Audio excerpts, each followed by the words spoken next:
Hello everyone, welcome back to my channel. അപ്പോൾ ഇന്നത്തെ വീഡിയോയിൽ എന്താണെന്ന് വെച്ചാൽ പ്ലസ് ടു എങ്ങനെ ഫസ്റ്റ് മുതലേ പഠിച്ചു തുടങ്ങാം. എൻ്റെ കഴിഞ്ഞ വീഡിയോയിൽ കുറേ കമൻറ്റ് കണ്ടു, എന്താണ് പ്ലസ് ടു ഇനി മുതൽ എങ്ങനെ പഠിച്ചു തുടങ്ങാം എന്ന് പറയുമോ എന്ന് ചോദിച്ചിട്ട്.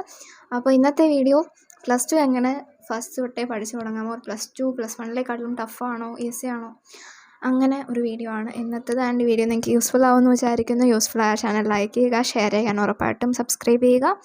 അപ്പോൾ വീഡിയോയിലോട്ട് പോകാം. ഓക്കെ, അപ്പം പ്ലസ് വണ്ണും പ്ലസ് ടുവും കൂടെ നമ്മൾ കമ്പയർ ചെയ്യുകയാണെങ്കിൽ പ്ലസ് വണ്ണിനെക്കാട്ടിലും ചാപ്റ്റേഴ്സിന് ഒക്കെ എന്താണ് ലെങ്തും കൺസെപ്റ്റും എല്ലാം കൂടുതലാണ് പ്ലസ് ടുവിലോട്ട് വരുമ്പോൾ. ടു ബി ഓണസ്റ്റ് പറയുകയാണെങ്കിൽ പ്ലസ് വണ്ണിനെക്കാട്ടിലും കുറച്ചും കൂടെ ഒരു ലെവൽ കൂടുതലാണ് പ്ലസ് ടുവിന്.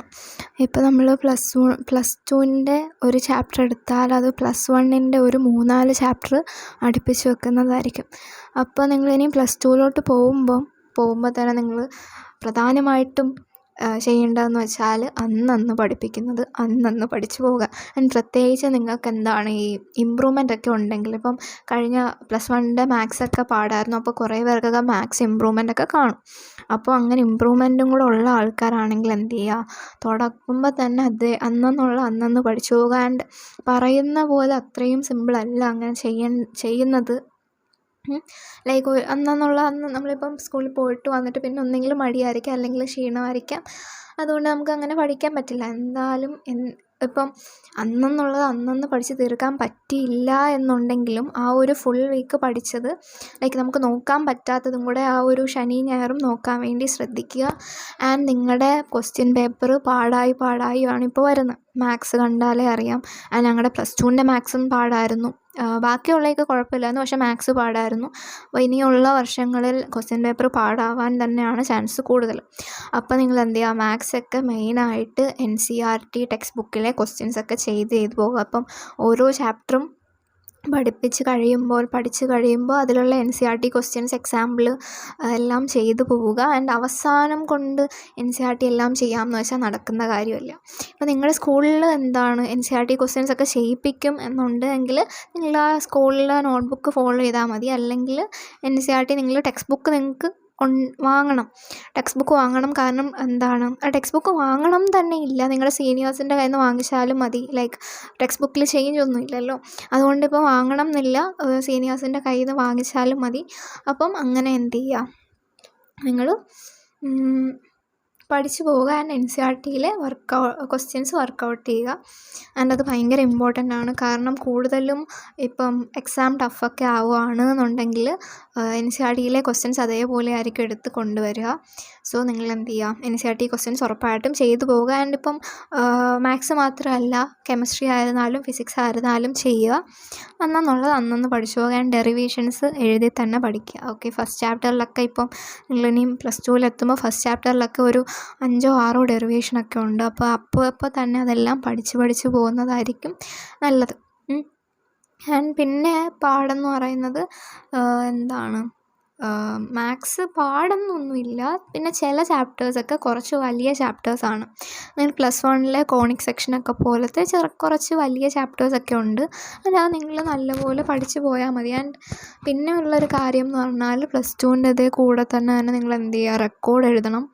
അത് കഴിഞ്ഞിട്ട് ലാബിലുള്ളത് പഠിക്കണം. അങ്ങനെയുള്ള ചില കാര്യങ്ങളും ഉണ്ട് ഇതിൻ്റെ കൂടെ തന്നെ. അപ്പോൾ നിങ്ങൾ അന്നന്ന് പഠിച്ച് പോയില്ല എന്നുണ്ടെങ്കിൽ അവസാനം എക്സാമൊക്കെ ആവുന്ന ടൈമിൽ എല്ലാം കൂടെ മെസ്സപ്പ് ആവും. ലൈക്ക് അവസാനം കൊണ്ട് പഠിക്കാം, പബ്ലിക് എക്സാമിന് വേണ്ടി അവസാനം പഠിക്കാമെന്ന് വിചാരിക്കുമ്പോൾ എന്ത് പറ്റും, അപ്പോൾ നമ്മൾ അവസാനം കൊണ്ട് പഠിക്കാമെന്ന് വെച്ചിരുന്നാൽ അവസാനം വരുമ്പോൾ നമുക്ക് ലാബിൻ്റെ പ്രാക്ടിക്കൽ ഉണ്ടായിരിക്കും. ഇപ്പോൾ ജനുവരി നിങ്ങളുടെ ഒരു ക്രിസ്മസ് എക്സാം കഴിഞ്ഞാൽ പിന്നെ ജനുവരിയിൽ നിങ്ങൾക്ക് ലാബിൻ്റെ practical exam, lab practical model കാണും, നിങ്ങൾ സ്കൂളുകാർ നടത്തുന്നത് കാണും. അത് കഴിഞ്ഞ് ഫെബ്രുവരി ആ ഒരു ഫസ്റ്റ് വീക്കൊക്കെ ലാബിൻ്റെ പബ്ലിക് എക്സാം ആയിരിക്കും. അത് കഴിഞ്ഞിട്ട് എന്ത് ചെയ്യുക, അത് കഴിഞ്ഞിട്ട് ഒരു ഫെബ്രുവരി സെക്കൻഡ് വീക്കൊക്കെ കഴിയുമ്പോൾ നിങ്ങളുടെ പ്ലസ് ടു മോഡൽ എക്സാം തുടങ്ങും. അപ്പോൾ ഈ ലാബിൻ്റെ ഈ ഒരു മോഡലും ലാബിൻ്റെ പബ്ലിക്കും ഈ ഒരു ടൈമിൽ നിങ്ങൾ എന്ത് ചെയ്യില്ല, +2 സിലബസ് നോക്കില്ല. നിങ്ങൾ മെയിനായിട്ടും 100% ഷുവറായിട്ട് ഞാൻ പറയുകയാണെങ്കിൽ നിങ്ങൾ മെയിനായിട്ടും ഫുള്ളി കോൺസെൻട്രേറ്റ് ചെയ്യുന്നത് ഈ ലാബിൻ്റെ ഈ എക്സാമിൻ്റെ കാര്യത്തിലായിരിക്കും. കാരണം 40 മാർക്കൊക്കെയാണ് ലാബിന് വരുന്നത്.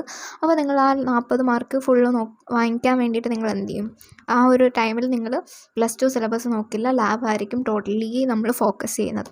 അപ്പോൾ ആ ഒരു ടൈമിൽ +2 ഫുള്ളായിട്ട് പഠിച്ച് തീർക്കാമെന്ന് വെച്ചാൽ നടക്കുന്ന കാര്യമല്ല. ആൻഡ് പബ്ലിക് മോഡൽ കഴിഞ്ഞിട്ടൊരു 5-6 ദിവസം കഴിഞ്ഞാൽ പബ്ലിക് എക്സാം തുടങ്ങും. ഓക്കെ, അപ്പോൾ അതുകൊണ്ട് തന്നെ നിങ്ങൾ അപ്പോൾ ഉള്ളത് അപ്പോൾ പഠിച്ചു പോകുന്നതാണ് നല്ലത്. ആൻഡ് റെക്കോർഡിൻ്റെ കാര്യം പറയുകയാണെന്നുണ്ടെങ്കിൽ ഇപ്പോൾ നിങ്ങൾക്ക് സ്കൂൾ അടയ്ക്കുന്ന ടൈമിൽ റെക്കോർഡൊക്കെ തന്നിട്ടുണ്ടായിരിക്കും. അത് ഇപ്പോഴേ വരച്ച് വെക്കുക. ആൻഡ് സ്കൂൾ തുറന്ന സമയത്ത് ഞാൻ കുറേ പേരെ കണ്ടിട്ടുണ്ട്, ലൈക്ക് അവസാനം സബ്മിറ്റ് ചെയ്യുന്ന ഡേറ്റ് ആവുന്ന സമയത്ത് എല്ലാം കൂടെ വരയ്ക്കാൻ പറ്റാതെ ടെൻഷനൊക്കെ ആയിട്ടുള്ള ഇതുണ്ടാവാതിരിക്കാൻ നിങ്ങൾ എന്ത് ചെയ്യും, ഇപ്പോൾ സ്കൂൾ അടയ്ക്കുന്ന ടൈമിൽ തന്നെ റെക്കോർഡൊക്കെ വരയ്ക്കുക. സോ റെക്കോർഡൊക്കെ ഇപ്പോൾ തന്നെ വരച്ച് വെക്കുക. അല്ലാതെ ഇനിയും സ്കൂൾ തുറന്ന് സബ്മിറ്റ് ചെയ്യുന്ന ഡേറ്റ് ആവുന്ന ടൈമിൽ വരെ കാത്തിരിക്കാതെ ഇപ്പോഴേ വരച്ച് തുടങ്ങിയാൽ ഇനി നിങ്ങൾ സ്കൂൾ തുറക്കുന്നതിന് മുമ്പേ തീരും. ഇപ്പോൾ നമുക്ക് ഫസ്റ്റ് ഇയർ മാത്രമേ ചിലപ്പോൾ വരയ്ക്കാൻ തരുള്ളൂ. സെക്കൻഡ് ഇയർ ഒക്കെ നമ്മുടെ സെക്കൻഡ് ഇയർ ഓണപരീക്ഷയൊക്കെ കഴിഞ്ഞായിരിക്കും തരുന്നത്. ആൻഡ് മാത്സൊക്കെ തന്നോന്നറിയില്ല.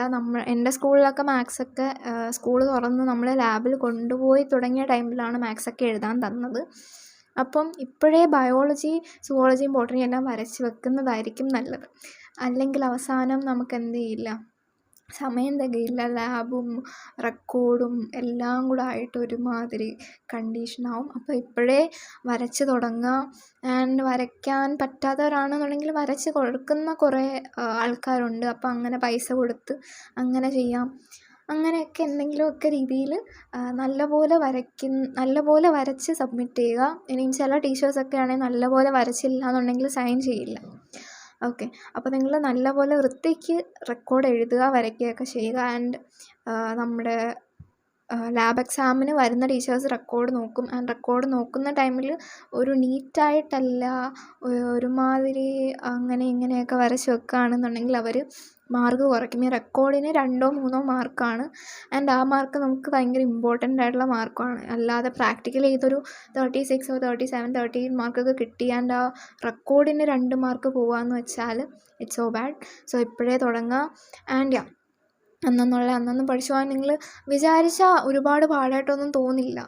അങ്ങനെ ഇപ്പം യൂട്യൂബിൽ നോക്കാം. നിങ്ങൾക്ക് ബാച്ച്, ക്ലാസ് അല്ലെങ്കിൽ ട്യൂഷൻ അങ്ങനെ പോവാൻ പറ്റില്ല, അങ്ങനെ പോകണം എന്നില്ല. പറ്റുവാണെങ്കിൽ എന്ത് ചെയ്യുക, യൂട്യൂബ് നോക്കി പഠിക്കാൻ. ഇപ്പം എക്സാമൊക്കെ ടഫ് ആയതുകൊണ്ട് ട്യൂഷന് പോകുന്നത് നല്ലതായിരിക്കും. പക്ഷേ എന്നാൽ നമുക്ക് പഠിക്കാനുള്ള ടൈം കിട്ടില്ല, നമ്മൾ സ്വന്തമായിട്ട് പഠിക്കാനുള്ള ടൈം കിട്ടില്ല. അപ്പം അത്രേ ഉള്ളൂ ഇന്നത്തെ വീഡിയോ. എനിക്ക് യൂസ്ഫുൾ ആയെന്ന് വിചാരിക്കുന്നു. യൂസ്ഫുൾ ആയ ചാനൽ ലൈക്ക് ചെയ്യുക, ഷെയർ ചെയ്യാൻ ഉറപ്പായിട്ടും സബ്സ്ക്രൈബ് ചെയ്യുക. അടുത്ത വീഡിയോ ആയിട്ട് വീണ്ടും കാണാം. എന്തെങ്കിലും ഡൗട്ട് ഉണ്ടെങ്കിൽ കമൻറ്റ് ചെയ്യുക. Okay, thank you.